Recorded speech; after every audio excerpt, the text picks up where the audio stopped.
জীবনে কিছু কিছু পরিস্থিতিতে ভালোবাসা মানুষের জন্য খুব বড় অন্যায়ের কাজ হয়ে দাঁড়ায়। ভালোবাসা মানুষকে আসলেই পরিবর্তন করে। মানুষ যেমন পরিবর্তনশীল, তার থেকে দ্রুতগতিতে পরিবর্তন করে তার অবস্থার, সেটা কাউকে ভালোবাসাটা। আর যদি সেটা আমার মতো এতটাই অন্যায় হয়ে থাকে, তাহলে পরিবার, পরিবেশ, পরিস্থিতি, সমাজ আর নিজের অবস্থানটাকে একদম মুহূর্তের মধ্যেই বদলে যেতে বেশি সময় লাগে না। আমার জীবনে সবচেয়ে বড় ভুল ছিল ভাইয়া সিনিয়র শালিকে প্রথম দেখাতেই পছন্দ করাটা। অবশ্য পছন্দ করতাম বললে ভুল হবে, তার থেকে একটু বেশি। জানতাম না ততদিনে ভালোবাসে কিনা, কারণ কয়েকটা দিন হলো আমাদের দেখা হয়েছিল। আমার মনে হয় এই অল্প সময়েও কেউ কাউকে ভালোবাসতে পারে। আমি সেটা প্রকাশ করার আগেই আমার দ্বারা এত বড় অন্যায় হয়েছিল, সেটা আমি নিজেই স্বীকার করেছি। হ্যাঁ, এটা আমার অন্যায় ছিল। পৃথিবীর সবচেয়ে ঘৃণিত আর জঘন্যতম কাজের মধ্যে একটা করেছিলাম আমি। অবশ্য সেটা সজ্ঞানে নয়, অজ্ঞান থেকে এরকম কিছু করেছিলাম। আর যখন বুঝতে পেরেছিলাম, তখন অনেকটা দেরি হয়ে গিয়েছিল। যাকে প্রথম দেখাতেই মনের কোণে জায়গা দিতে শুরু করেছিলাম, তাকে একটা সময় এই বাজে পরিস্থিতির কারণেই ভালোবাসতে আরম্ভ করেছিলাম। কিন্তু ততদিনে আমাদের দুজনেই বিয়ে হয়ে গিয়েছিল। ওই বাজে পরিস্থিতির পরে আমাদের বিয়ে হওয়া ছাড়া আর কোনো উপায় ছিল না, কারণ ভাইয়ার আর শ্বশুরবাড়ির লোকজনের সম্মান বলে কথা, আর সেখানে মান সম্মান বজায় রাখতে হবে। আব্বু অনেক রিকোয়েস্ট করেছিল, তারপর থেকেই বাসায় কেউ আমার সাথে ভালো মতো কথা বলতো না। আর যাকে বিয়ে করেছিলাম, যে মানুষটাকে ভালোবাসার পরও বলতে পারেনি, তার আগেই তার সাথে এমন বাজে কাজ করে ফেলেছিলাম, যার জন্য নিজের ভেতরে আমিটা আমাকে অপরাধ বোধ থেকে কুরে করে খাচ্ছিল। আমি সবই সহ্য করে নিতাম ততদিন অবধি যতদিন সে আমাকে অপেক্ষা করাতো। কিন্তু এইরকম একটা পরিস্থিতি সেদিন সৃষ্টি করেছিল, যার জন্য বাধ্য হয়ে বাড়ি, পরিবার, সমাজ আর কাছের মানুষগুলোকে ছেড়ে এসেছিলাম। অবশ্য ততদিনে আমার পরিবারের কেউ আমার সাথে আর তেমন করে কথাই বলতো না। তাদের আপনজন শুধুই আমি ভাবতাম। ঈশানের ভাইয়ার বিয়ের এক সপ্তাহ আগে থেকেই ঈশান তার ভাইয়া শালিকাকে দেখেছিল। মেয়েটার সাথে কথা বলার চেষ্টা করলেই মেয়েটা ঝাঁঝালো মরিচের মতো বেশ খানিকটা অহংকার আর ভাব নিয়েই দূরে সরে যেত, যার কারণে ঈশান কথা বলার সুযোগ পেলেও মেয়েটা নিজেকে খুব রূপবতী মনে করে দূরে সরে যেত। আর ঈশান যতই চেষ্টা করছিল, ওই মেয়েটা ওকে ততই ইগনোর করছিল। তাতেই বুঝে গেছিল এই মেয়েটা ছেলেদের হয়তো পছন্দ করে না, কিন্তু বন্ধুদের বিষয়টা জানালে ওরা বলেছিল, দেখ, যেটা হবার নয় সেটা নিয়ে চিন্তা করিস না। তাছাড়া একটা বাড়িতে তোদের সম্পর্কটা অন্যরকম হয়েছে, সেখানে গিয়ে তুইও এর মধ্যে আর এক ঝামেলা পাকাস, তাহলে বিষয়টা খুব বাজে হবে। মেয়েটা তোর থেকে দূরে থাকতে চায়, কারণ তো এটাও হতে পারে যে তুই ওর বোনের দেওর। তাছাড়া একটা সম্পর্কের মধ্যে তোরা আরেকটা সম্পর্ক কিভাবে করবি? এটা না হলে তো আর একটা কারণ হতেই পারে। না মানে আমি বলছিলাম কি, মেয়েটার তো অন্য কোথাও সম্পর্ক থাকতে পারে, সেজন্য হয়তো ও তাকে ইগনোর করছে। না রে, আমি খোঁজখবর নিয়েছি, বিশ্বাস কর। আমি ওর বান্ধবীদের সাথেও কাল বিয়েতে গিয়ে কথা বলেছিলাম। ওরা বলল যে কোনো ছেলেকে ওর পছন্দ নেই, তবে অনেকগুলো ছেলে পেছনে পড়ে আছে, কাউকে পাত্তা দেয় না। তাই ভেবেছিলাম আমি যদি একটু ট্রাই করি, হয়তো হলেও হতে পারে। কিন্তু ম্যাডামের ভেতরে তো অহংকার আর দেমাগে ভরা। ম্যাডাম তো আমার সাথে কথাই বলতে চায় না। যদি ভালোবেসে থাকিস, ভালো লেগে থাকে, তাহলে পরিবারকে গিয়েই বল, তাহলেই হয়। খামোখা এসব ঝামেলার মধ্যে জড়ানোর খুব বেশি প্রয়োজন আছে বলে আমি মনে করি না। ঈশান এই বিষয়টা নিয়ে ভেবেছিল, সাহস পাচ্ছিল না। সেদিন বিকেলেই ভাইয়ার সাথে তার শ্বশুরবাড়িতে যেতে হলো। সেখানেই বেশ আদর আপ্যায়নে ছিল রাতটা, কিন্তু রাতে যে ওই বাড়িতে ও বাজে কিছু খাবে আর তারপর এরকম একটা পরিস্থিতির সৃষ্টি হবে, ঈশান সেটা ভাবতেও পারেনি। কারণ রাতে ভাইয়ার শ্বশুরবাড়িতে একটু পার্টির মতো আয়োজন করা হয়, যেখানে জুস আর বিভিন্ন ধরনের ড্রিঙ্কসের ব্যবস্থা করা হয়। ঈশান একটু জুস খেয়েছিল, আর সেই জুসে মেশানো ছিল অ্যালকোহল টাইপের কিছু একটা, জীবনে যা কখনো ছুঁয়েও দেখেনি। সেটা যদি প্রথমবার খায়, তাহলে তো শরীরের উপর বাজে প্রভাব পড়বেই। তাই ঈশানেরও নিজেকে কন্ট্রোল করে নিতে খুব বেশি সমস্যা হচ্ছিল। ঈশান সেখান থেকে উঠে রুমের দিকে যেতে নিয়েছিল। ওকে একটা রুম দেওয়া হয়, আর রুমটা ছিল ঈশানের ভাইয়া শালিকা, অর্থাৎ বেআইনের রুমের পাশের রুমটা। যখনই শরীরটা খুব বেশি খারাপ লাগছিল, তখন ঈশান উঠে এসে রুমের দিকে চলে যাওয়ার জন্য কয়েক পা এগোতেই মাথাটা কেমন যেন করতে আরম্ভ করে।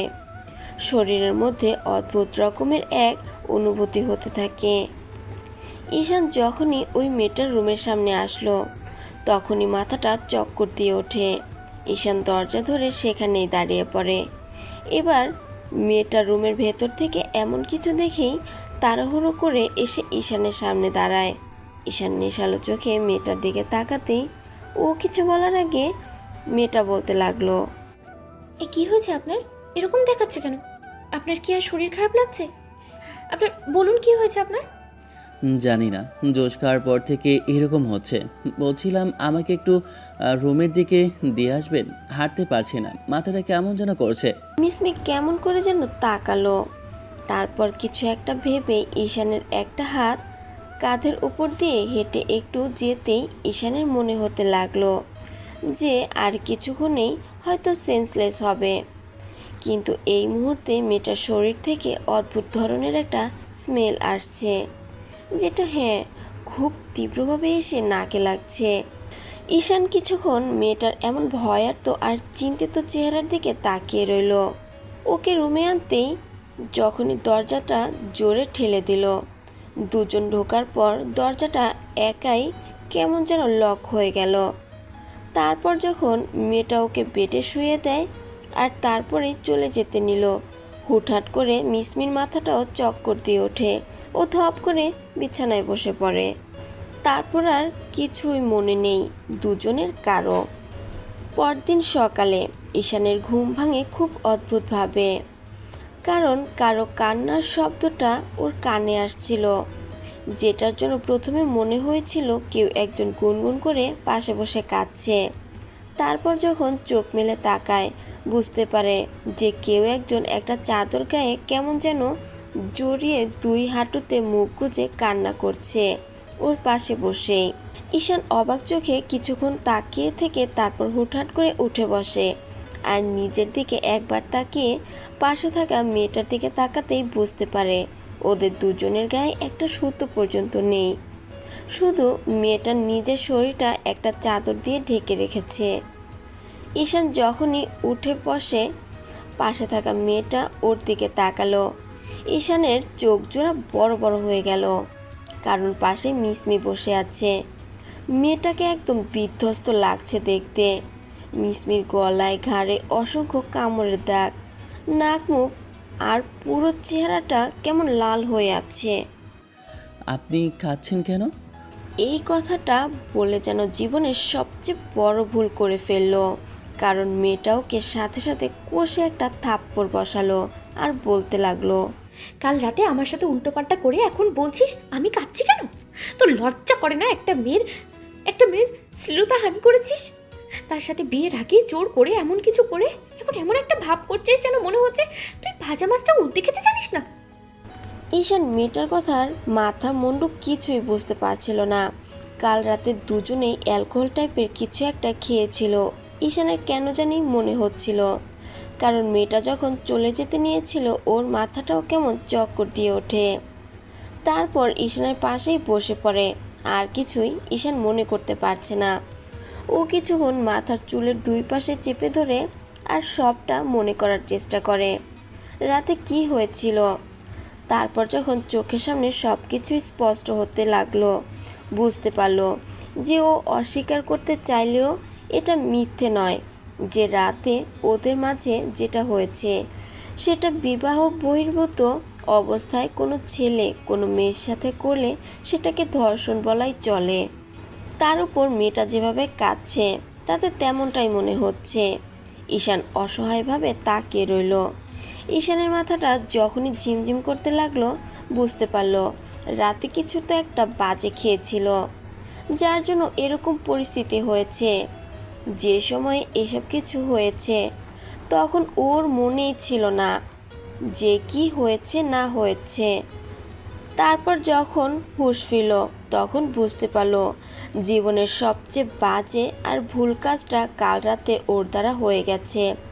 সব কিছু বুঝে ওঠার আগেই এখন এই ভুলটা কি করে শুধরাবে সেটা ভেবে শেষ করার আগেই এই বাসার লোকজন এসে ওদের এই অবস্থাতে দেখে অবাকের চরম সীমায় পৌঁছালো। মেয়েটা কান্না করতে করতে সবটা বলে আর নিজের কোনো দোষ গুণ না স্বীকার করেই ঈশানকে খুব বাজেভাবে সবার সামনে তুলে ধরে। আর সেটাই স্বাভাবিক, ঈশান যা করেছে সেটাতে এরকমটা হবারই কথা ছিল। ছেলেটা চুপ করেছিল। তারপর ওর আব্বু আম্মুকে ডাকা হয়। ওর আব্বু আম্মু বাসায় আসলে যখন ঈশানকে জিজ্ঞেস করে এরকম কিছু করেছে কিনা, তখন মেয়েটা কাঁদতে কাঁদতে অনেক কথাই বলল। তারপরেও ঈশান বারণ করেনি, যেটা সত্যি সবটাই বলল। শুধু বলেছিল এসব সজ্ঞানে থেকে করেনি, কিন্তু বাজে কিছু খেয়েছিল। কেউ যার জন্য এরকম কিছু হয়েছে এসব কেউ বিশ্বাস করতে নারাজ ছিল। তার উপর ঈশান অনেকবার রিকোয়েস্ট করতেও কেউ বিশ্বাস করেনি। আব্বু আর ভাইয়া নিজের মান সম্মানের কথা ভেবে ভাইয়া ওকে ইচ্ছে মতো মারল কোমরের বেল্ট খুলে। ভাবি ওকে হাজারটা অভিশাপ দিচ্ছিল আর ভাবির আম্মু তো কাঁদছিল তার মেয়েকে জড়িয়ে ধরে রেখে। ভাবির আব্বু তাকে পুলিশে দেওয়ার কথা বলছিল, হাজারটা শাস্তি, আর ওদের সম্পর্কটা ভেঙে দেওয়ার চেষ্টা করছিল। নতুন তৈরি হওয়া ভাইয়ার সম্পর্কটা নিয়ে অনেক কথাই তুলছিল। তখন আব্বু অনেক রিকোয়েস্ট করে আর বলে তার ছোট মেয়েকেও পুত্রবধূ করবে। এসব শোনার পর মেয়েটা বিয়ে করতে নারাজ ছিল, কিন্তু অনেক বোঝানোর পর দুপুরের দিকে দুজনের বিয়ে হয়। কিন্তু ঈশান ভাবতেও পারেনি যে বিয়েটা করে নিলেও কোনো সমস্যার সমাধানই হবে না, আরও সমস্যাটা জটিল হবে। ঈশানের কল্পনার বাইরে ছিল যে বিয়ে করলে হয়তো কোনো কিছু ঠিক হওয়া তো দূরে থাক, উল্টো ব্যাঠিক হয়ে যাবে। আর সেটাই হয়েছিল, কারণ মিসমি সেদিন রাতে ঈশানের রুমে এসে চুপ করেছিল। ঈশান দরজা আর লাইটটা অফ করে দিয়ে এসে মেয়েটার সামনে বসে ভেবেছিল এত কিছুর পরে যে সম্পর্কটা হলো আর যাকে প্রথম দেখাতেই ভালোবেসেছিল তাকে এরকম একটা পরিস্থিতিতে বিয়ে করতে হলেও এখন সবটা সত্যি বলে দিবে। কিন্তু সব সত্যিটা বলার আগেই ওর কাছে মাফ চেয়ে নিতে হবে, সব কিছু নতুন করে শুরু করবে। ঈশান তাই করার জন্য মেয়েটার যখনই একটা হাত ধরে, সাথে সাথে মেয়েটা এক ঝটকায় হাতটা ছাড়িয়ে নিয়ে বলতে আরম্ভ করে, লজ্জা করে না তোর? এরপরেও তুই আমার কাছে এসেছিস? তোর থেকে তো একটা রাস্তার পশুও ভালো, যে কিনা বারবার চাহিদার লোভে নিজের সঙ্গিনীর কাছেও আসে না। এত কিছুর পর দুজনের বিয়ে হয়েছে শুধু সম্মানটা বাঁচানোর জন্য, আর তুই ভাবছিস আমি তোর সাথে সংসার করবো? আমি তোকে অভিশাপ দিচ্ছি, তোর কখনো ভালো হবে না, তুই ভালো হতে পারবি না। দেখবি সবাই তোকে ছোট ভাববে। আর আজকে যেভাবে তুই আমাকে বিয়ে করেছিস না, তোর সাথেও এর থেকে খুব খারাপ কিছু একটা হবে, দেখে নিস। পৃথিবীতে তোকে ভালোবাসার মতো কেউ থাকবে না, সবাই তোর থেকে দূরেই চলে যাবে। ঈশান সেদিন অসহায়ভাবে তাকিয়েছিল। হাজারবার মেয়েটাকে সরি বলেছিল, পা ধরে মাপ পর্যন্ত চাইতে গিয়েছিল, কিন্তু তারপরেও মেয়েটা ওর কোনো কথা শোনেনি। তারপর থেকে ঈশানের কাছে যেন ওর পরিবারটাই একটা অচেনা অজানা জায়গা হয়ে ওঠে। প্রত্যেকটা মানুষ ওকে এমনভাবে ছোট করে আর এমনভাবে কথা বলে, যার জন্য ঈশানের প্রত্যেকটা সময় মনে হতো জীবনে এরকম একটা পরিস্থিতি আসার থেকে কোনো দুর্ঘটনায় পড়ে ওর মৃত্যু হয়ে গেলেও অন্তত আর যাই হোক ওকে এমন একটা বাজে পরিস্থিতির শিকার হতে হতো না। অন্তত এতে কারো সামনে ছোট হতে হতো না। পৃথিবীর মায়া হয়তো ত্যাগ করত, কিন্তু কেউ ওকে এত বাজে ভাবতো না। ঈশান প্রতিটা পদে, প্রতিটা মুহূর্তে পরিবার থেকে অবহেলিত হচ্ছিল, আর মিসমি ইগনোর করছিল ওকে, যাকে এত ভালোবাসলো।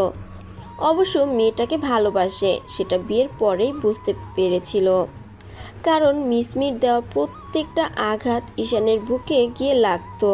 যতবার ওর শরীরে আঘাত করেছে ততবার মনে হতো কলিজাটা ভেতর থেকে বেরিয়ে হাতে চলে আসছে। আর এমন এমন কথা মেয়েটা মুখ দিয়ে বের করতো যা ঈশান ওর থেকে কল্পনাও করতে পারেনি। ঈশান ভেবেছিল যে বিয়ের কয়েকটা দিনের মধ্যেই আস্তে আস্তে সব ঠিক হয়ে যাবে, তারপর পরবর্তীতে মিসমিওকে মেনে নিবে, ওদের সংসারটা সুখের হবে। কিন্তু সেটা হয়নি। আব্বু আম্মু ঈশানকে পরিবারের সব রকম সুযোগ সুবিধা থেকে বঞ্চিত করেছিল, যার জন্য ঈশান নিজে কিছু করার চেষ্টা করছিল। অনেক চেষ্টার পর বন্ধুর একটা আব্বুর কোম্পানিতে একটা জব নিয়েছিল। জবটা বেশ ভালো হলেও লাইফের পরিস্থিতিটা খুব বেশি বাজে ছিল। মেয়েটার থেকে প্রতিনিয়ত বাজে কথা শুনতে হতো।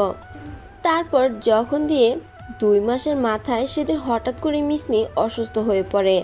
ঈশানকে তখন আম্মু অনিচ্ছা সত্ত্বেও ফোন করেছিল, বলেছিল মিসমি অসুস্থ হয়ে পড়েছে।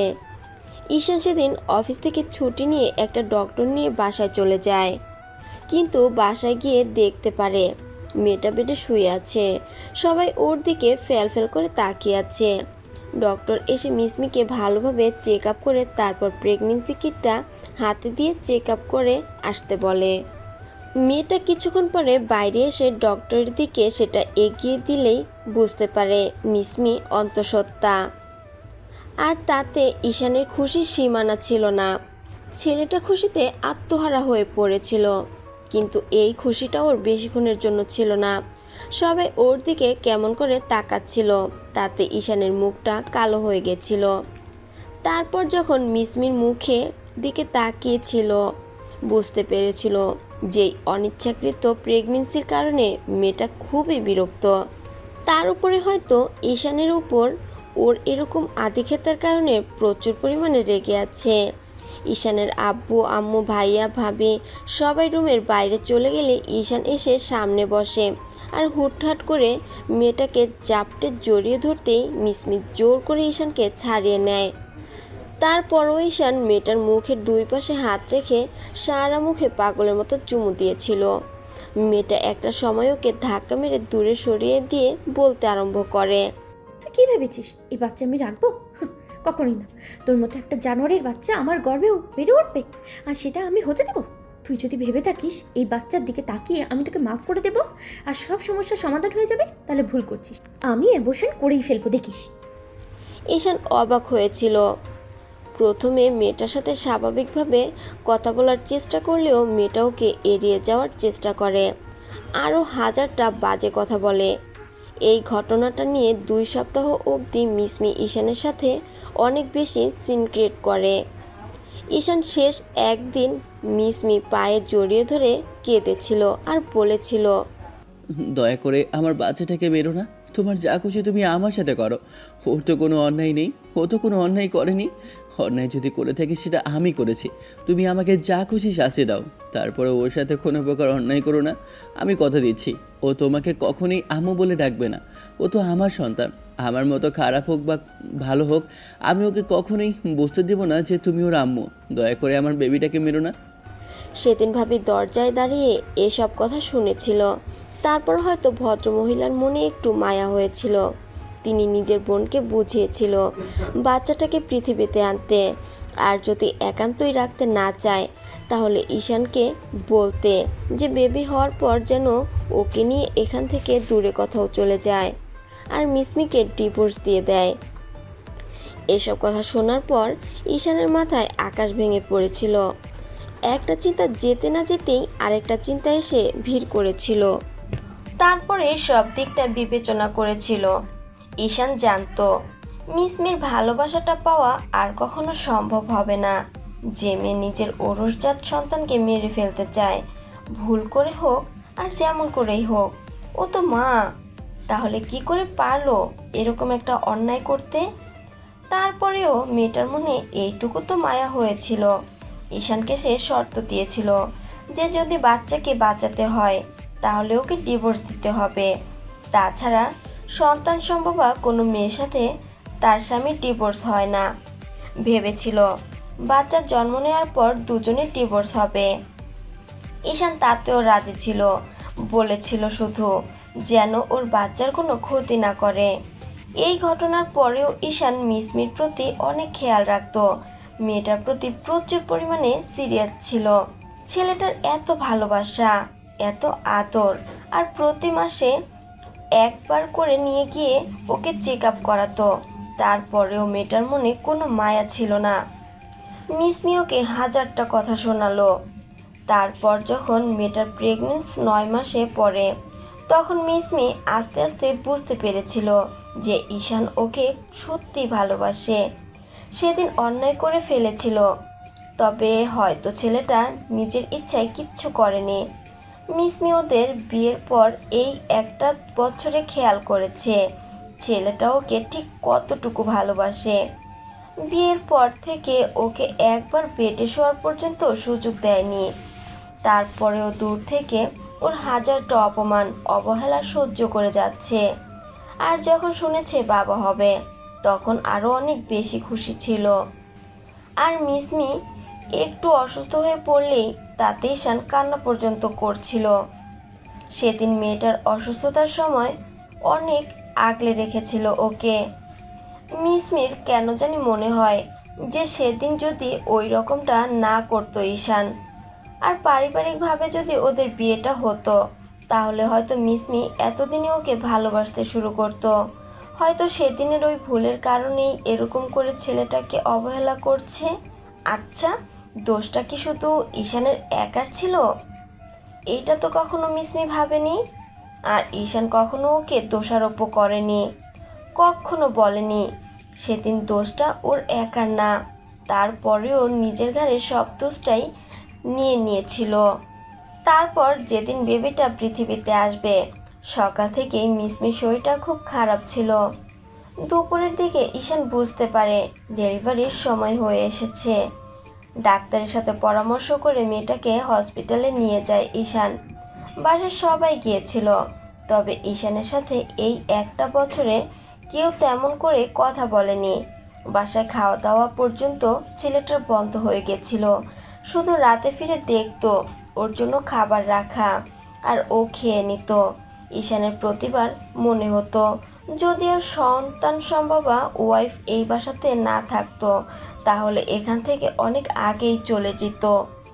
নিজের দায়িত্বটাকে ভুলতে ঈশান বলতে পারেনি, তাই নিজের মতো করে মিসমির খেয়াল রেখেছিল। আর সেদিন যখন বাচ্চাটা পৃথিবীতে আসে, জীবনের সবচেয়ে বেশি খুশি ছিল ঈশান। এই একটা বছরে পরিবারের মানুষগুলোর থেকে তিক্ততা আর বাজে ব্যবহার যা ঈশান পেয়েছিল, সেটা এক নিমেষে ভুলে গেছিল।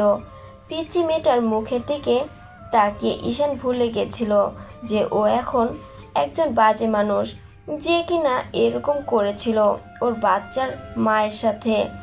2 দিন বাদে মিসমিকে বাসায় আনা হয়। বাচ্চা হওয়ার পর সেদিন মিসমি কত খুশি ছিল সেটা ঈশানও দেখেছিল। কিন্তু ঈশান জানতো এই খুশিটা বেশিক্ষণের জন্য নয়।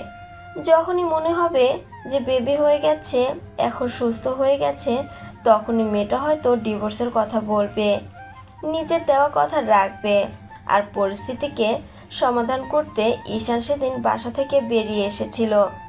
মাইশার বয়স যখন 3 দিন, সেই দিনই ঈশান একটা ব্যাগ করে বাচ্চাকে বুকে জড়িয়ে নিয়ে খুব ভোরেই বাসা থেকে বেরিয়ে যায়। তারপর থেকে পেরিয়ে গেছে প্রায় 3টা বছর। এই 3টা বছরে ঈশান আর কখনো না বাড়ি ফিরেছে, আর না কখনো কারোর সাথে যোগাযোগ করেছে। ভালোবাসা ঈশানকে পরিবর্তন করে দিয়েছে, সেটা ঈশান খুব ভালো করেই জানে। ঈশান সেদিনের পর ঢাকা ছেড়ে চলে গিয়েছিল চট্টগ্রামে, সবার থেকে আড়ালে আর দূরে। ভেবেছিল মেয়েটা এমনিতেই 2 দিন পর চলে যাবে, তবে ডিভোর্স দেওয়া হয়নি। ওকে আর এতদিনে হয়তো সবটাই ভুলে গিয়েছিল। কিন্তু ভালোবাসা যেমন মানুষকে পরিবর্তন করে, তেমনি মানুষকে আবার সেই ভালোবাসা আবার পরিচয় তৈরি করিয়ে দেয় কিছু নতুন মানুষের সাথে। ঈশানকে ঠিক তেমন করে কয়েকটা মানুষের সাথে নতুন সম্পর্ক জুড়ে দিয়েছিল।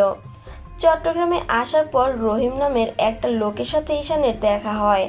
যার বাসায় ঈশান ওর মেয়েকে নিয়ে গত 3 বছর যাবৎ রয়েছে। আর সবচেয়ে বেশি একটা বিষয় ঈশানকে এখনও ভাবাচ্ছে, যেটা একটু আগে ঈশান এড়িয়ে এসেছে।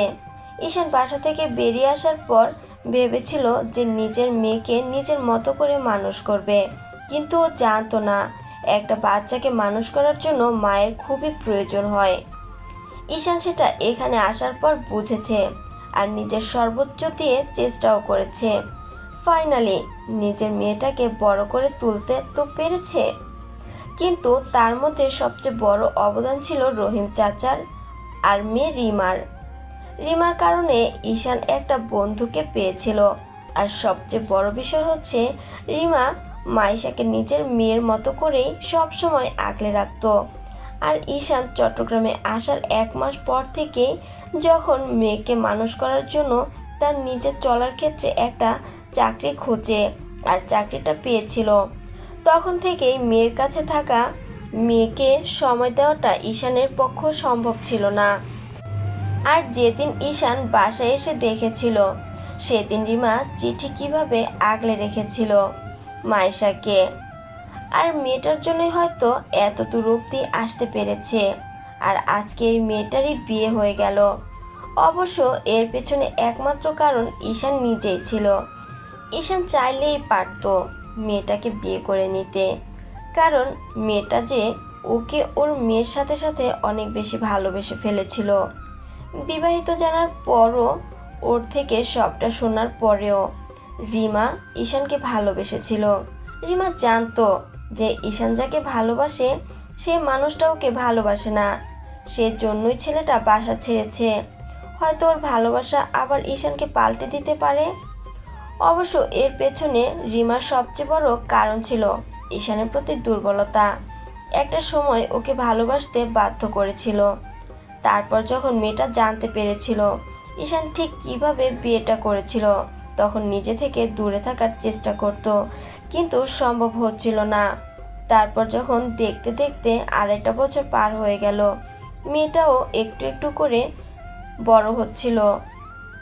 চারপাশের মানুষের এরকম আজে বাজে কথা আর নানান বাজে পরিস্থিতির মুখে ঈশানকে পড়তে হচ্ছিল। তখনই রহিম চাচা ঈশানকে বলে তার মেয়ে ওকে ভালোবাসে আর ওনার এতে কোনো আপত্তি নেই, ও চাইলে বিয়েটা করে নিতে পারে। আর মেয়েটার একটা মায়ের দরকার, তাই ওকে বিয়ে করার জন্য বলেছিল। মেয়ের বাবা এরকম একটা প্রস্তাব রাখলেও ঈশান রাজি হয়নি। ঈশান বলেছিল ও একবার যে ভুলটা করেছে দ্বিতীয়বার আর সেই ভুলটা করতে চায় না, কারণ মিসমিকে ঈশান এখনও ভালোবাসে, সেটাও অস্বীকার করতে পারবে না। মেয়েটা যতই ওর উপর অন্যায় করুক, একজন লোককে ভালোবেসে আরেকজনকে বিয়ে করা ঈশানের পক্ষে সম্ভব ছিল না, তাই রিমাকে বিয়ে করতে অস্বীকার করে। রিমা অনেকবার করে রিকোয়েস্ট করেছিল, বলেছিল ওকে ভালোবাসতে হবে না, ওকে স্ত্রীর অধিকার দিতে হবে না, মেয়েটা শুধু মাইশার আম্মু হয়ে থাকবে। তাতে রিমা সন্তুষ্ট ছিল, কিন্তু ঈশান জানতো এটা কখনোই সম্ভব না। একটা মেয়ের স্বামী থাকার পরেও স্বামী তাকে ভালোবাসে না, এটা নিয়ে আজ বাদে কাল কথা উঠবেই। মেয়েটা হয়তো আবেগের বশে এরকম কথা বলছে, পরিস্থিতিটা না বুঝে এরকম কথা বলাটা একটা মেয়ের পক্ষে সম্ভব, তবে এত আর ছোট বাচ্চা নয় যে সবটা না ভেবেই এরকম পাগলামিতে সায় দেবে। তাই ঈশান রিমাকে বারণ করে দিয়েছিল। আর রহিম চাচা ঈশানের বারবার নাকচ করার কারণে মানুষের কথার হাত থেকে বাঁচতে তিনি মেয়ের বিয়ে ঠিক করে দেয়। মাইশা অনেকবার করে আব্বুর কাছে আবদার করেছিল ওর আন্টিকে যেন ওর আম্মু করে নেয়। মেয়েটা এইটুকু বয়সে কী বুঝেছে কে জানে, তবে ঈশান নারাজ ছিল।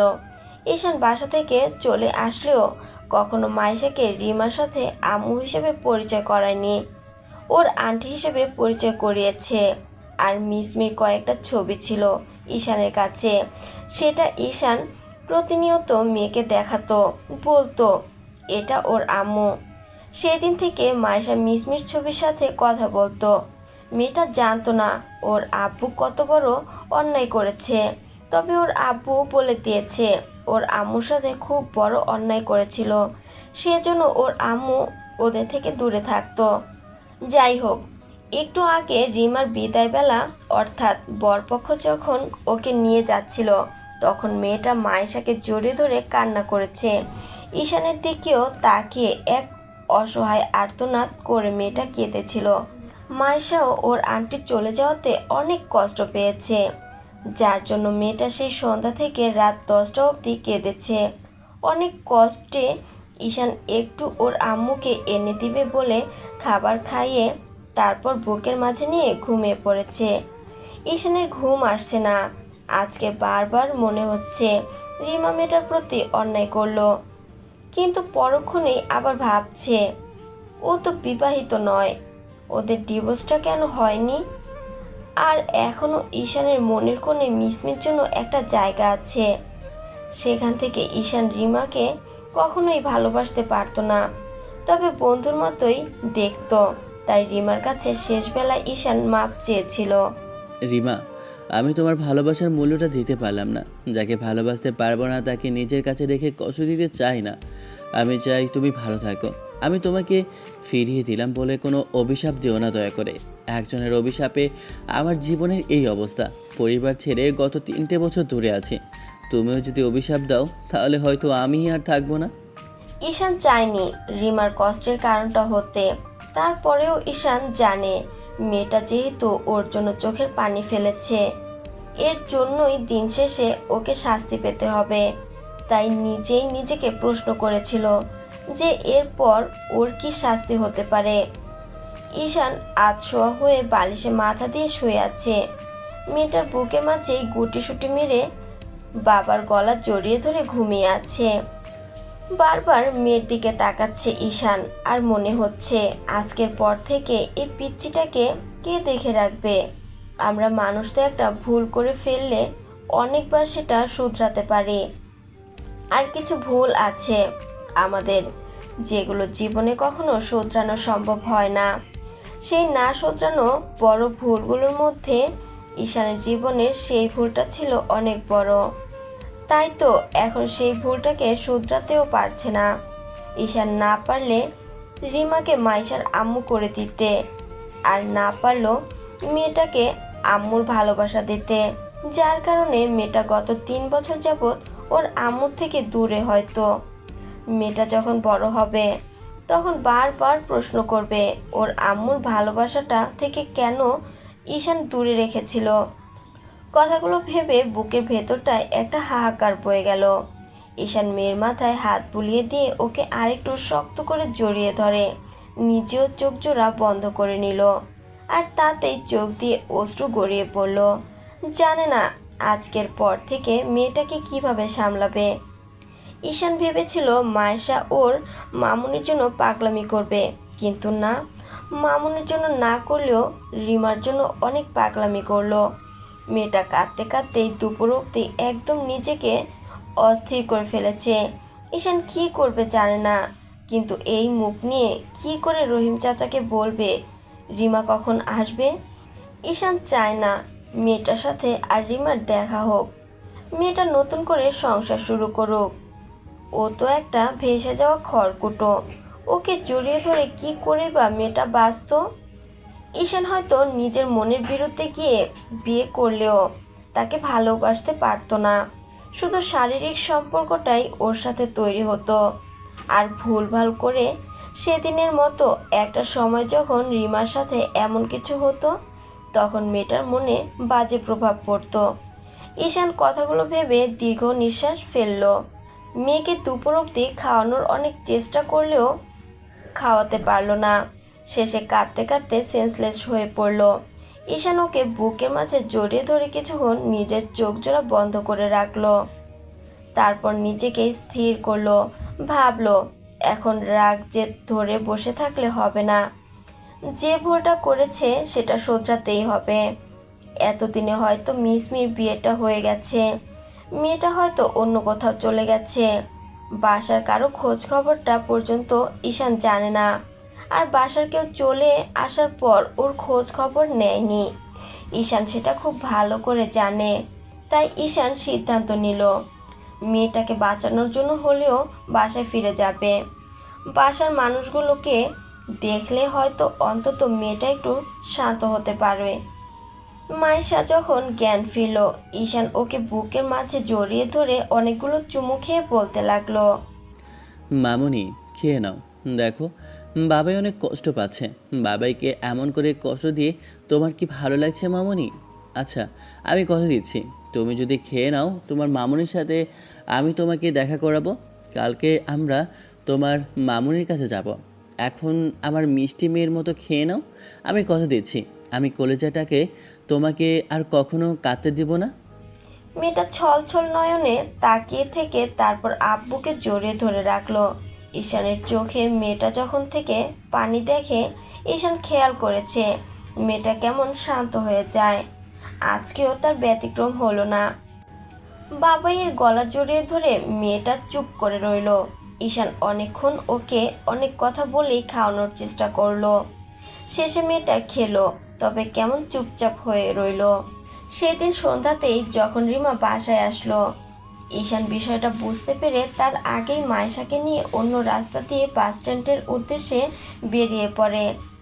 যাওয়ার ঘন্টাখানেক আগে রহিম চাচার সাথে একবার দেখা করেছিল আর বলেছিল রিমা যেন ওকে মাফ করে দেয়। সেই কথাটুকু বলে ঈশান সেখান থেকে বেরিয়ে এসেছে। ঈশান জানে রিমা বাসায় এসে যখন জানতে পারবে ঈশান চলে গেছে তখন কাঁদবে। কি জন্য কাঁদবে মেয়েটা হয়তো বলতে পারবে, হয়তো মায়েশার ভালোবাসার জন্য, আর নয়তো সারা জীবনের জন্য ওকে দূরে ঠেলে দেয়া হলো সেই জন্য। অন্তত বিয়ের কথা না উঠলেই ঈশান হয়তো ওকে এমন করে দূরে সরিয়ে দিত না। ঈশান বাস স্ট্যান্ডে বসে আছে, টিকিট কেটেছে, অনেকক্ষণ হলো। বাস আসতে অনেকক্ষণ লেট হবে বলল।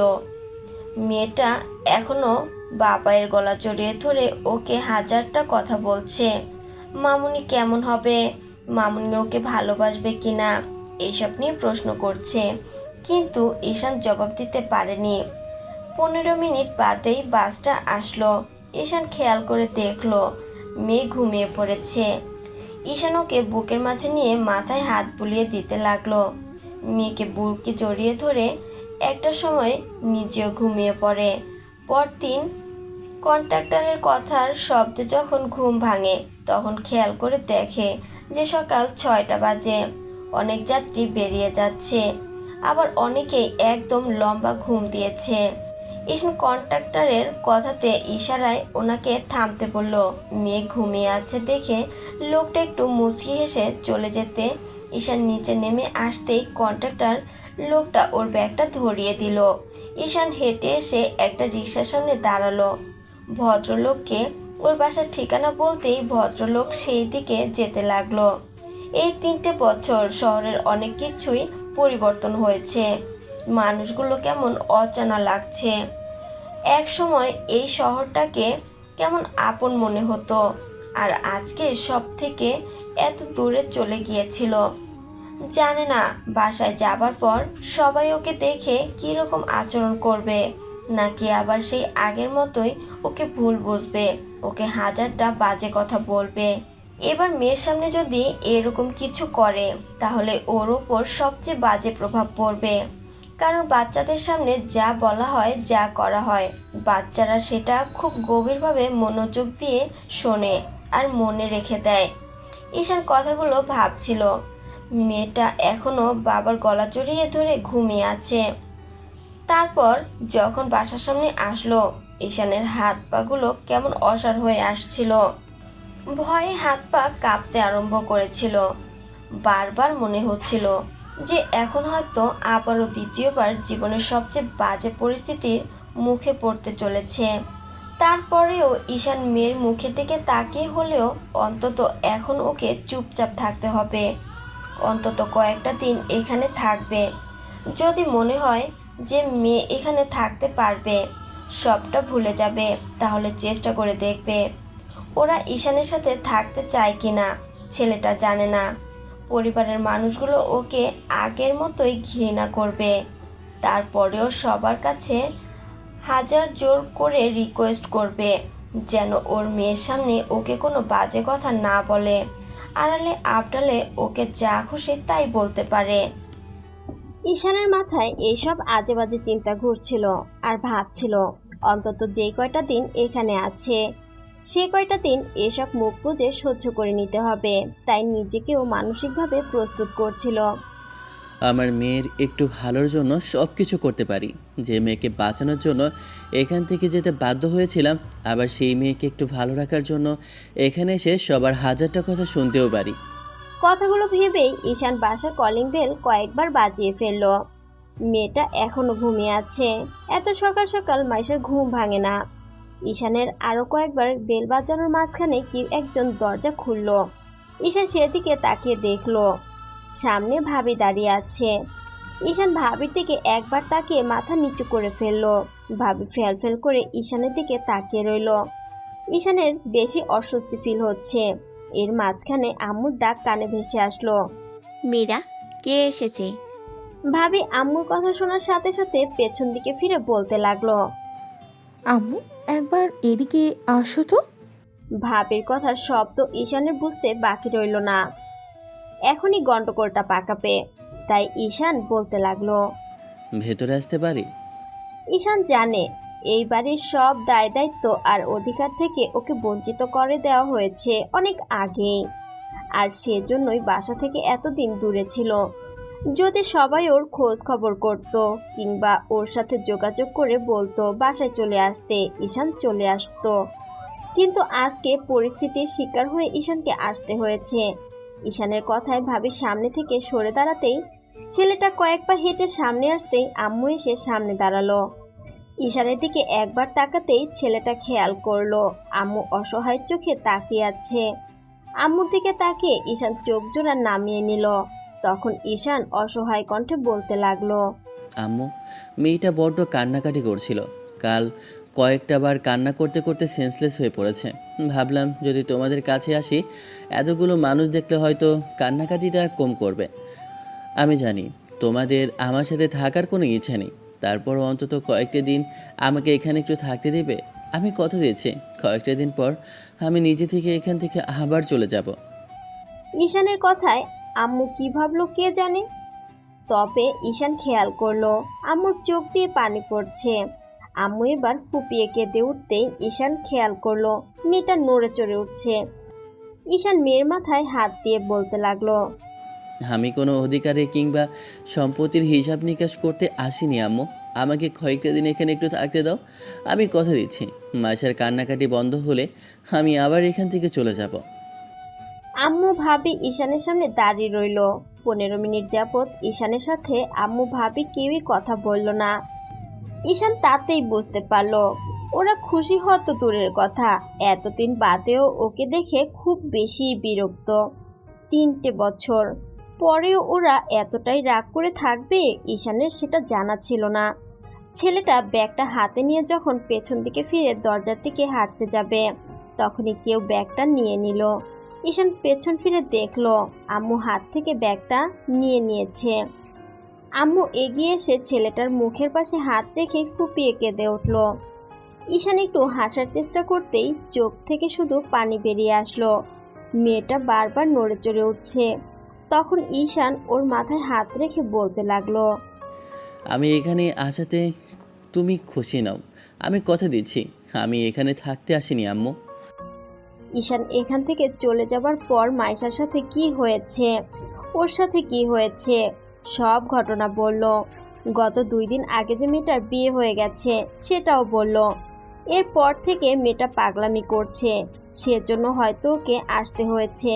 সেটা শোনার পর আম্মু ওকে অনেক কথাই বলল। কোথায় চলে গিয়েছিল, কি জন্য গিয়েছিল, ঈশান কিছুই বলল না। শেষে শুধু বলল, তোমাদেরকে আর কোনো ঝামেলায় ফেলতে চাইনি তাই চলে যেতে হয়েছিল, কিন্তু দেখো আবার এসে বিপদে ফেলে দিলাম, তাই না? আম্মু কিছুক্ষণ ওর একটা হাত ধরে কাঁদলো। ঈশান আরেক হাতে মাইশাকে বুকের সাথে জড়িয়ে ধরে রেখেছে। পাশে ভাবি দাঁড়িয়ে আছে।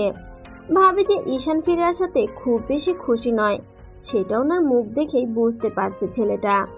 ভদ্রমহিলা কোথাও একটা চলে যেতেই আম্মু ব্যাগটা নিয়ে ওকে একটা রুমে নিয়ে আসলো। ঈশান বুঝতে পারলো এটা গেস্ট রুম, কারণ এই রুমে কেউ থাকে না। সেই 3 বছর আগেও দেখেছে, তাই এখনো মনে হলো। মেয়েকে বেডে শুইয়ে দিল ঈশান। হাতটা পুরো লেগে এসেছে। কতক্ষণ মেয়েটাকে জড়িয়ে ধরে রেখেছে, একটাবারের জন্য নামায়নি। একটা কথা আপনারা মানেন কিংবা না মানেন আমি জানি না, তবে পুরো পৃথিবীর সব পুরুষ খারাপ হলেও কখনো কোনো দিন কোনো বাবা খারাপ হতে পারে না। ঈশানও ঠিক তেমনটাই। হয়তো মিসমির কাছে পাহাড় সমান অন্যায় অপরাধ করেছে, উপরওয়ালার দরবারেও অনেক কঠিন পাপ করে ফেলেছে, কিন্তু মায়ের কাছে ও সবচেয়ে ভালো বাবা হওয়ার চেষ্টা করেছে, সবচেয়ে বেশি ভালোবাসা দেওয়ার চেষ্টা করেছে। মায়ের জায়গাটা হয়তো নিতে পারেনি, তবে আব্বু আম্মু দুইজনের ভালোবাসাটা একাকার করে দিতে চেয়েছে। মেয়েকে নিজের মতো করে এই পর্যন্ত বড় করে তুলেছে। ঈশান জানে রিমার অবদান কখনো ভুলতে পারবে না, তবে ঈশান চেয়েছে রিমা নতুন করে কারোর সাথে সংসার শুরু করুক, ভালো থাকুক। ওর জীবনের সাথে জড়িয়ে শুধু কষ্টই পাবে মেয়েটা। এই অবধি তো কষ্টই পেয়ে এসেছে। বাসা থেকে যাওয়ার পর রাতে ঈশানের ঘুম হয়নি। মেয়েটাকে কিভাবে আগলে রাখবে, কিভাবে মানুষ করবে, এসব ভেবে বারবার মনে হয়েছে মাইশা যখন কথা বলতে শিখবে তখন হয়তো মেয়েটা জিজ্ঞেস করবে ওরা আম্মুর কাছে নেই কেন। ঈশান তখন কি জবাব দিবে সেটা ভেবেই অনেক বেশি চিন্তিত ছিল। তারপর থেকে এতগুলো দিন হয়তো আম্মুর কথা জিজ্ঞেস করলে মিসমির ছবিটা দেখালে শান্ত হতো, কারণ রিমা ছিল তখন ছোটবেলা থেকে মেয়ের মতো করে মানুষ করেছে। আম্মু ঈশানকে রুমে রেখে চলে গেল। ঈশান রুমের দরজাটা কোনো রকম ভিড়িয়ে দিয়েই এবার ওয়াশরুমে চলে গেল। বেশ খানিকক্ষণ সময় নিয়ে ফ্রেশ হয়ে বের হওয়ার আগেই বুঝতে পারল রুমে কেউ একজন এসেছে। মাইশা ঘুম থেকে উঠে গেছে, সেটা ওর কথার শব্দই বোঝা যাচ্ছে।